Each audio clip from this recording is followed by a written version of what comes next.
They will take your goals, the secret 1933 plan, and your future.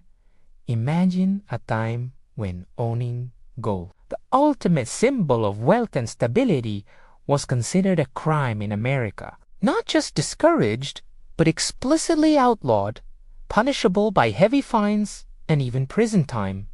This isn't a dystopian fantasy. It's a chilling chapter from American history, a moment when the government, under the guise of national emergency, confiscated the private gold holdings of its own citizens. The year was 1933, and the man behind it was President Franklin D. Roosevelt. This forgotten story is not just a historical anomaly. It is a critical blueprint for understanding how governments behave in times of extreme crises, and a stark warning for anyone today who believes their wealth is truly safe within the traditional financial system. This is the untold story of Executive Order 6102 and why they might take your gold again. To understand 1933, we must first understand the world that preceded it. The early 20th century was defined by the gold standard. Money was not just paper. It was a representation of a tangible asset held in a vault. This meant that governments couldn't simply print infinite amounts of money without consequences. The value of the dollar was directly tied to a specific weight of gold. This system, while providing stability, also created inflexibility during economic downturns. When the Great Depression hit in 1929, the world was plunged into an unprecedented economic catastrophe. Banks failed by the thousands, unemployment soared, and deflation, a continuous drop in prices, choked the economy. People, fearing the collapse of the banking system, began withdrawing their money in gold, exacerbating the crisis for the government. President Roosevelt inherited a nation on the brink. His administration faced immense pressure to act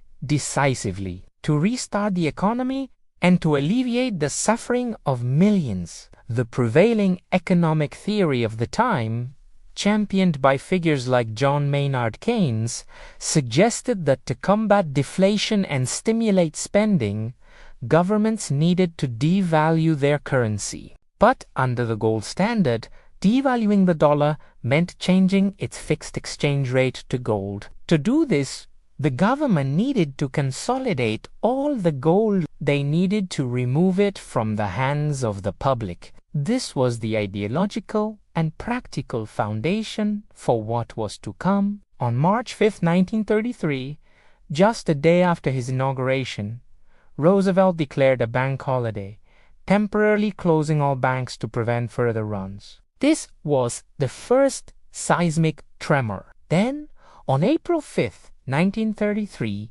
came the bombshell, Executive Order 6102. This order made it unlawful to hold or own gold coin, gold bullion, and gold certificates within the continental United States. Citizens were required to deliver all but a small amount of gold, up to $100 worth, for personal use to the Federal Reserve banks by May 1st, 1933.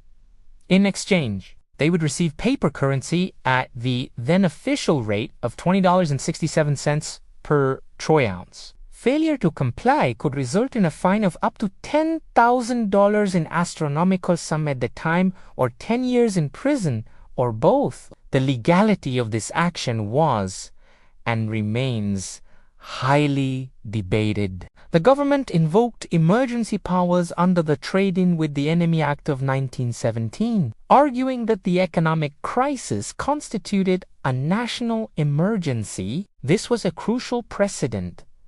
The government can, under certain circumstances, redefine enemy to include its own citizens' assets. The psychological impact on the American people was immense. For generations, gold had been seen as the ultimate safe haven, the insurance against governmental mismanagement, Now, that insurance was being seized not by a foreign invader, but by their own government. Trust in the system, already fragile, took another devastating blow. The official narrative was that this confiscation was necessary to stabilize the banking system and prevent hoarders from undermining the national recovery. The government claimed that people were hoarding gold, preventing it from circulating and stimulating the economy, while some hoarding undoubtedly occurred. The primary goal was to give the Federal Reserve the flexibility to expand the money supply and devalue the dollar.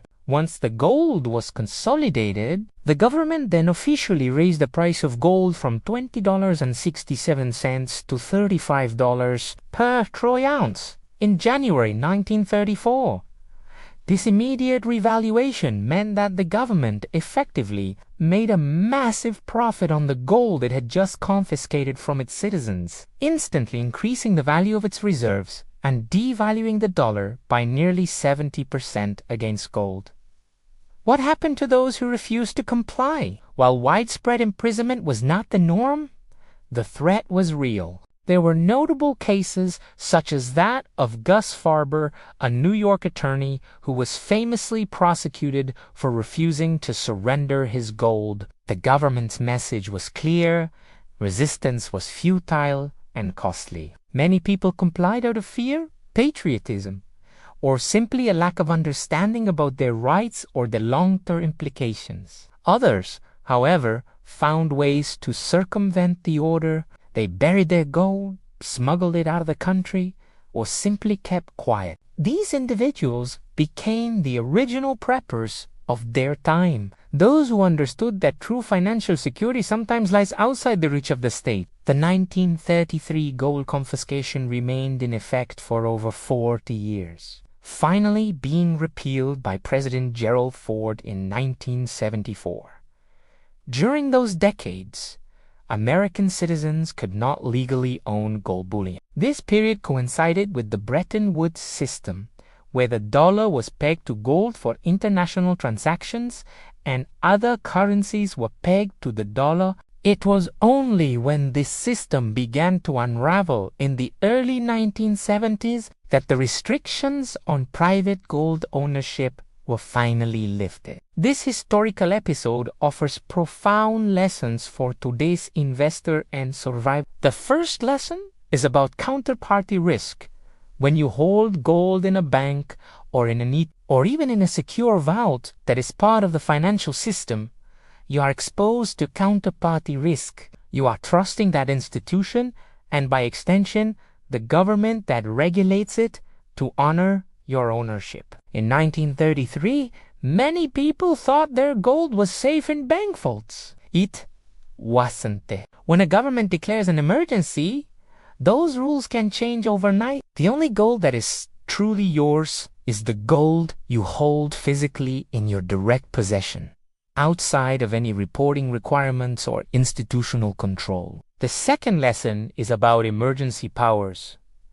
Governments, when faced with existential economic threats, will invoke extraordinary powers. The Trading with the Enemy Act was stretched to its absolute limit to justify the gold confiscation. Today, we see similar stretches of emergency powers during pandemics or other crises. This means that constitutional protections, while theoretically robust, can be overridden by a government desperate to maintain control or finance its operations. Never underestimate the state's willingness to use any means necessary when its financial stability is at stake. The third lesson is about devaluation as a policy tool.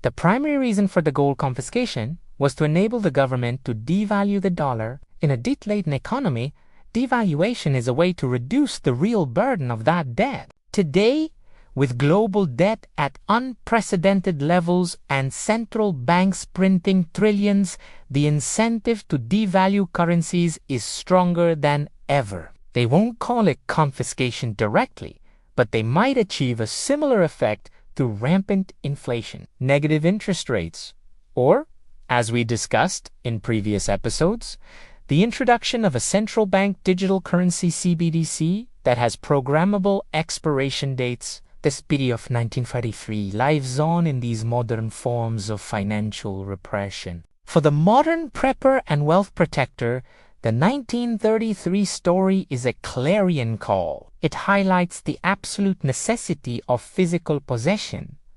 If you believe in the long-term value of gold and silver as a hedge against currency debasement and systemic risk, then you must consider holding a significant portion of it physically. This means coins, bars, or junk silver in a secure, undisclosed location that only you control. Diversify your storage. Don't put all your precious metals in one place, especially not within the banking system that could once again be subjected to government directives. Furthermore, consider jurisdictional diversification. If you are concerned about a repeat of 1933, explore storing some of your precious metals in secure vaults outside your home country, in jurisdictions with strong property rights and a history of respecting private ownership. This adds another layer of protection against domestic confiscation. However, be aware that this comes with its own set of risks and costs. The key is to find a balance that gives you peace of mind and minimizes your exposure to a single point of failure. The gold confiscation also underscores the importance of privacy. In 1933, it was easy for the government to identify gold holders because many people kept gold certificates, paper claims to gold, or had declared their holdings. Today, with digital tracking and reporting requirements, maintaining financial privacy is even more challenging. This is why non-reportable assets like physical gold and silver are so crucial. They are your ghost's money existing outside the digital ledger that the government can monitor and control. Finally, the 1933 lesson is about vigilance and education. The public was largely caught off guard in 1933 because they did anticipate such an extreme measure from their own government. Today, with information readily available, there is no excuse for ignorance. Understand the historical precedents, recognize the signs of financial distress in the global system, and educate your family and community. The more people who understand these risks, the harder it becomes for governments to implement such drastic measures without significant public pushback. That they will never do that again is a dangerous form of historical amnesia. Human nature and the nature of desperate governments remains constant. When faced with a choice between national bankruptcy and infringing on private property rights, governments have historically chosen the latter. The gold confiscation of 1933 was a defining moment that proved this principle. It was a period when the ultimate safe haven was deemed an illegal liability. As we navigate a world of unprecedented debt, monetary expansion, and the rise of digital currencies designed for ultimate control, the shadows of 1933 loom large. The methods may evolve from physical confiscation to digital debasement or programmatic restrictions, but the underlying impulse remains the same: to seize private wealth for public solvency. Your gold, your assets, your freedom, they are yours only as long as you can protect them from the reach of an overreaching state. Learn the lessons of history, prepare for the unthinkable, and welcome to the reality of survival economics.